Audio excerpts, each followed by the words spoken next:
কারণ নামাজ এমন একটি গুরুত্বপূর্ণ বিষয় যে নামাজে যদি ভুল ত্রুটি যদি হয়ে যায়, নামাজ যদি আল্লাহ তাআলার দরবারে গৃহীত না হয়, আমরা দীর্ঘ সময় ধরে নামাজ পড়া আর নামাজটাই যদি আল্লাহ তাআলার দরবারে গৃহীত না হয়, তাহলে আমাদের জীবনটাই বৃথা হয়ে যাবে। সমস্ত হিসাব তখন হাসরের ময়দানে জটিল কঠিন হয়ে যাবে।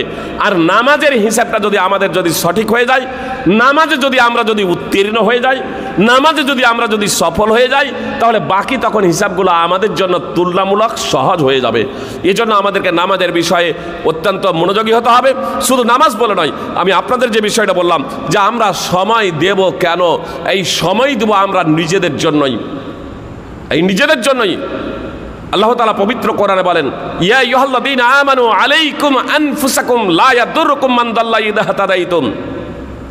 হে ঈমানদারগণ, হে মুসলমানেরা, তোমরা নিজেদের হেফাজত করো, তোমরা নিজেদের সংরক্ষণ করো। যারা পথভ্রষ্ট হয়েছে তারা তোমাদের কোনো ক্ষতি সাধন করতে পারবে না।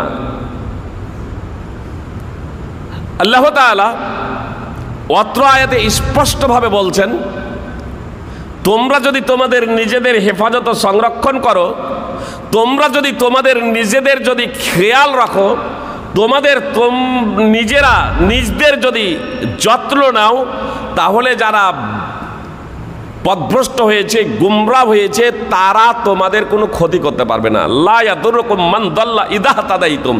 ইযা হাদাইতুম, যখন তোমরা হেদায়েত প্রাপ্ত হবে, সৎ পথের পথিক হবে। আল্লাহ রাসূল সাল্লাল্লাহু আলাইহি সাল্লামের ইন্তেকালের পরে যখন কিছু মানুষ অন্যায় দেখার পরেও অন্যায়ের প্রতিবাদ করে না, তখন আবু বকর সিদ্দিক রাদিয়াল্লাহু তাআলা আনহু বলতে শুরু করলেন, এই আয়াত পাঠ করলেন এবং বললেন, হে জনগণ, তোমরা আল্লাহর আয়াতকে অপাত্রে ব্যবহার করছো। নিজেদের খেয়াল করো, নিজেদের হেফাজত করো, নিজেদের যত্ন করো, এর অর্থ এই নয় যে তোমরা সৎ কাজের আদেশ এবং অসৎ কাজে বাধা প্রদান করবে না। আমি রাসূল সাল্লাল্লাহু আলাইহি সাল্লামকে বলতে শুনেছি, আবু বকর সিদ্দিক রাদিয়াল্লাহু তাআলা আনহু বললেন, আমি রাসূল সাল্লাল্লাহু আলাইহি সাল্লামকে বলতে শুনেছি, যখন কোনো ব্যক্তি জালেমকে অন্যায় করতে দেখবে, যে কোনো কওমের উপরে জুলুম করছে, অত্যাচার করছে, আর তারপরে অত্যাচারীকে অত্যাচার করতে বাধা প্রদান করবে না, তো আল্লাহ তাআলা তাদের সকলকেই শাস্তি প্রদান করবেন।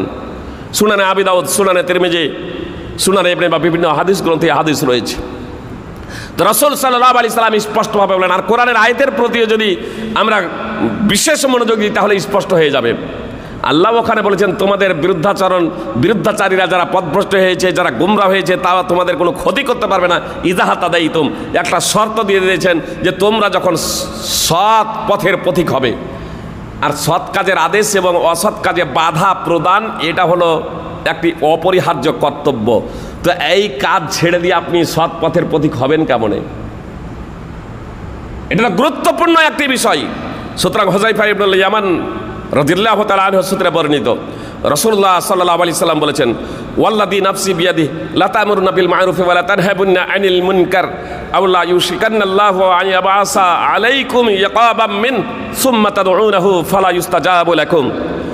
সুনানে তিরমিজির হাদিস, হাদিস নম্বর 2669, মুসনাদ আহমদ 23327। রাসূল সাল্লাল্লাহু আলাইহি সাল্লাম বলেছেন, সেই সত্তার কসম যার হাতে আমার জীবন, অবশ্যই তোমরা সৎ কাজের আদেশ করবে এবং অসৎ কাজে বাধা প্রদান করবে।